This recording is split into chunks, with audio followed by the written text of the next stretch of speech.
Welcome back. So today we are going to be looking at the T24 squad, recently added in the Tigers of Burma update, and so graciously gifted to me by Darkflow.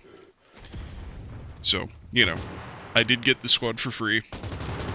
I just want to put that out there in front of things. Also, welcome back everybody. Hope you had happy holidays, hope you had a great New Year's. I certainly did. Let's get into it. So the squad we're going to be looking at today is the 423rd Infantry Regiment, 106th Infantry Division. Per their description, they were constituted in the Army of the United States on the 5th of May, 1942, and they took action in the Siegfried Line Campaign and the Battle of the Bulge. So, what is special about them? What sets them apart? Who are they? Well, this is a BR-5 machine gun team for the Western Allies, United States, whatever you want to call them.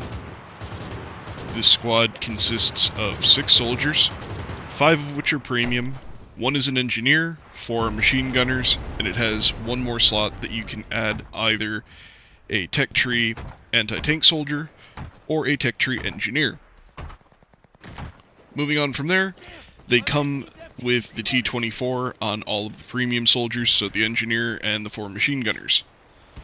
What is the T24? Well, the T24 is basically an American MG42. It fires the American 30-06 cartridge, and it has a medium rate of fire.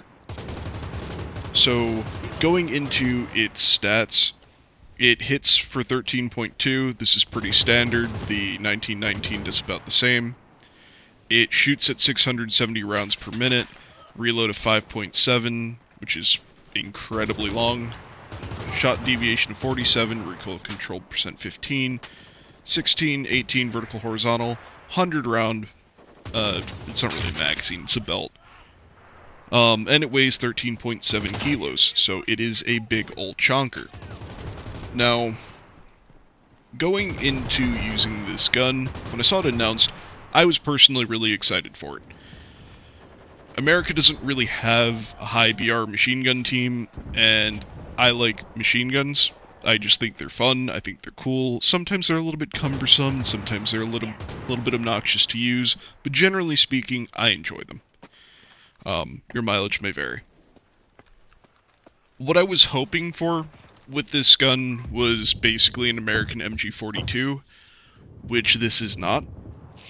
And we'll get into that a little bit when we compare it to the 1919.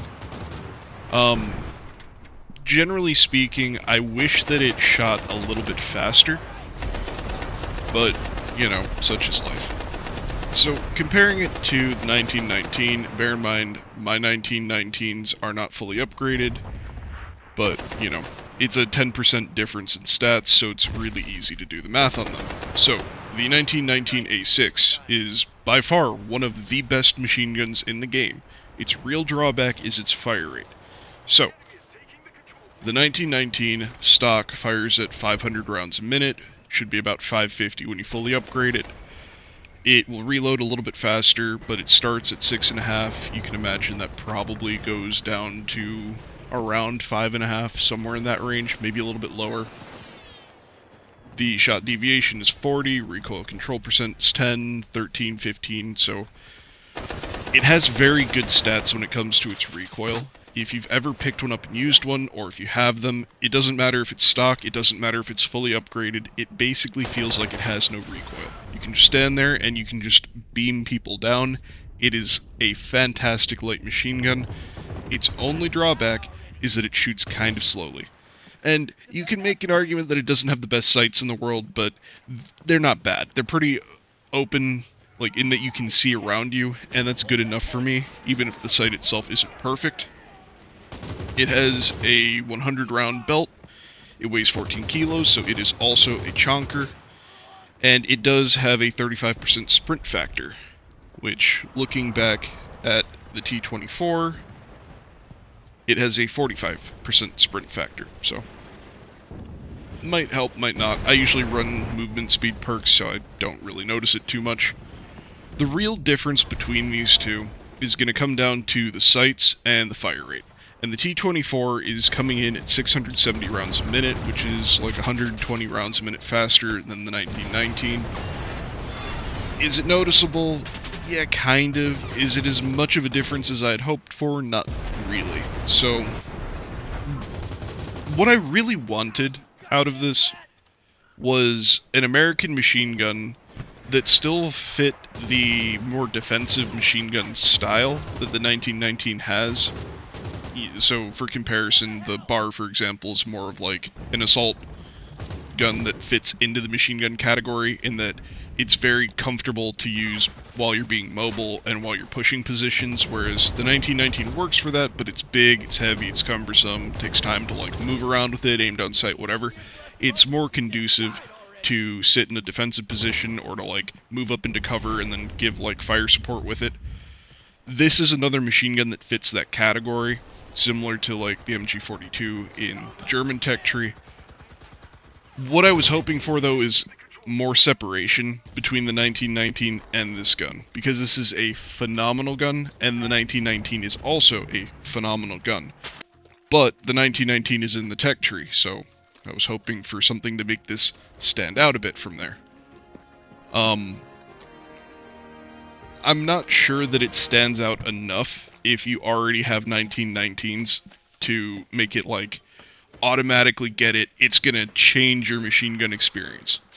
That being said, because it uses the ring sight that you'd find on like an M1 Grand, for example, it does make for a very comfortable aiming experience, and shooting at 670 rounds a minute is definitely a step up from the 1919. When it comes to being a newer player, somebody who's just getting to BR5, or somebody who has nothing in America but they're getting a premium lineup for BR5. Let's say they have the half-track, they're getting the paratroopers, and they're getting these guys. They're going to be a fantastic addition to your lineup.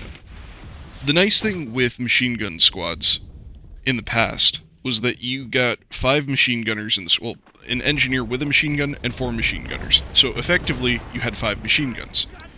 There's no other way in the game to get 5 machine guns in one squad, so you have tremendous firepower. On top of that, with the most recent update, the machine gun squads benefited by getting a 6th soldier.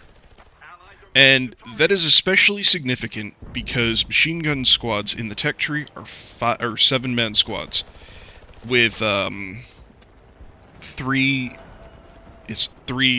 specialists. So now, you're no longer a 5-man squad, you're a 6-man squad, 2 of them are specialists, 5 of them have machine guns. You're just better. Like, I already preferred premium machine gun squads because of the concentration of firepower, but now you're just better than your tech tree counterpart. Yes, you have to give up 1 soldier. That is 1 man that could be adding depth for you to switch to when people start dying. Yeah, that's 1 guy that could have been taking the point faster. But you're gaining 2 more machine guns. And you can still have an AT soldier. And you can still have an engineer. So you can still build your rally points, build your ammo, build your heavy machine gun nests. And if you're really worried about building all that, you can add in a 2nd engineer instead of the AT soldier. It's great. And so, even though the 1919 is an especially good machine gun, at least by my book, just because of how stable it is and how comfortable it is to use, the T24 isn't really as different as I wanted it to be. It doesn't stand out as much as I'd hoped it would. But in the context of the new squad format for machine gunners, I think this squad's phenomenal. And it always has a slot in my lineup. And this is true for a lot of machine gun squads in a lot of nations. For example, I traditionally run the MG45 squad or the MG42 early squad for the Germans. I'm a big fan of both of them. It's part of why I was really looking forward to the squad, and even though the fire rate doesn't quite hit where I hoped it would, I feel like the squad itself does. So, to bring this back to, like, my normal way of looking at things, if you're an older player, do you need the squad? No, you don't. The 1919 fulfills basically the same role that this does. There's not enough of a difference just based on gun alone to recommend this.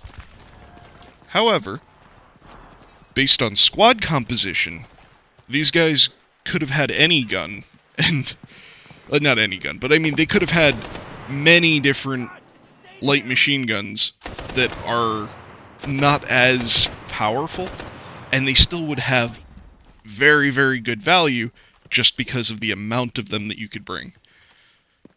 I like them. I really do. I think that they are worth their price point. I probably would have gotten them if Gaijin hadn't given them to me, because I was really looking forward to them.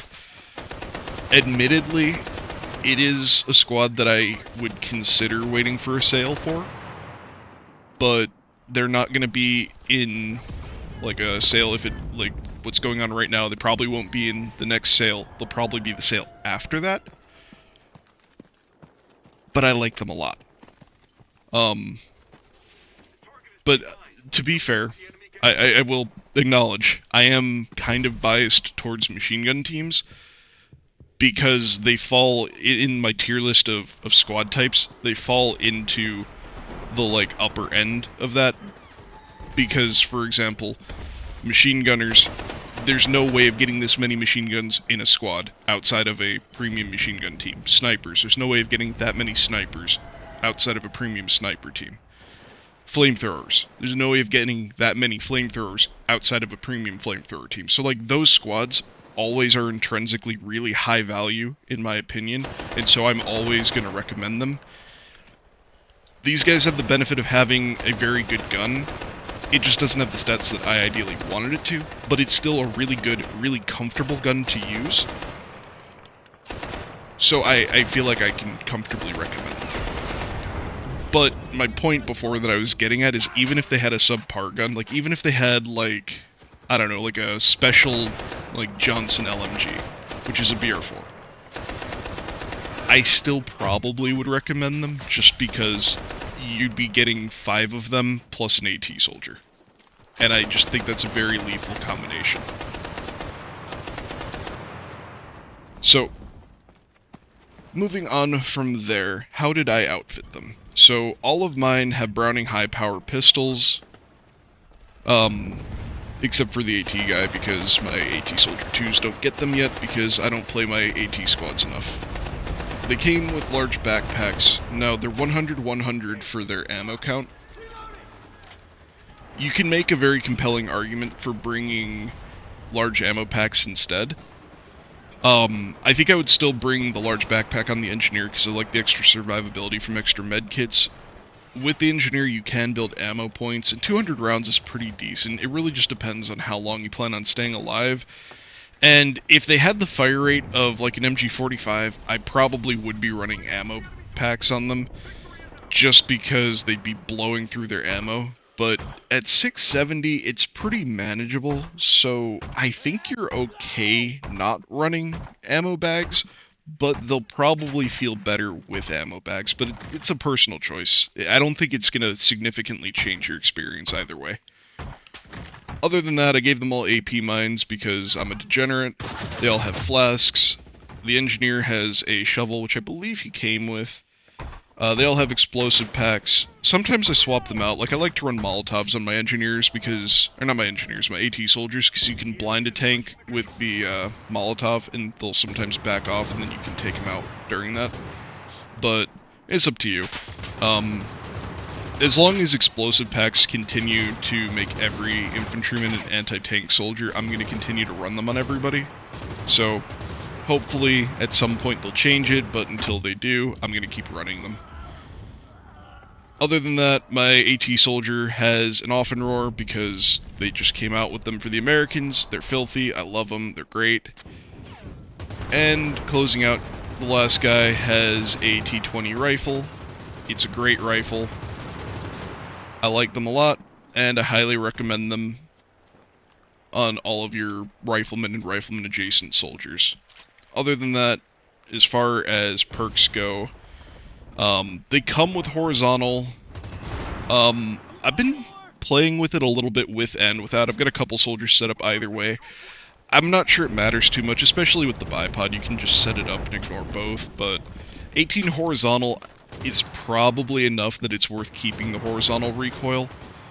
But if you get rid of it, because horizontal does cost quite a bit to add on, you can speed up your reload, and you can really minimize your vertical recoil with, vertical reduction to the point where it just does not move. It's up to you. If you don't feel like horizontal's too bad, then go with vertical and, like, reload time. This gun does have, like, an abhorrently long reload at 5.7, so anything you can do to speed it up really does help. But it comes with the territory being a belt-fed machine gun.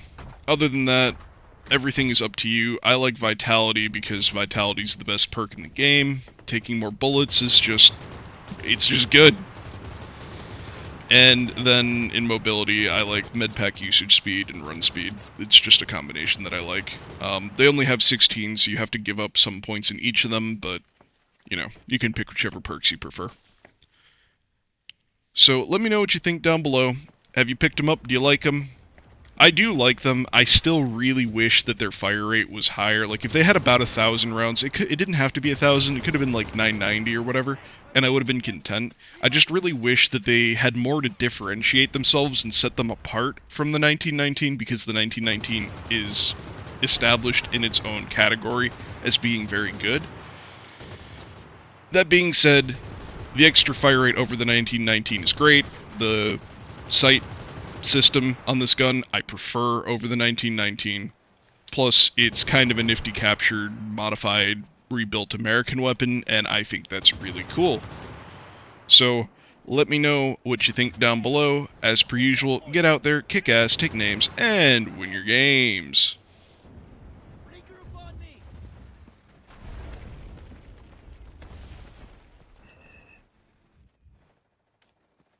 Damn, my magazine's empty. Reloading.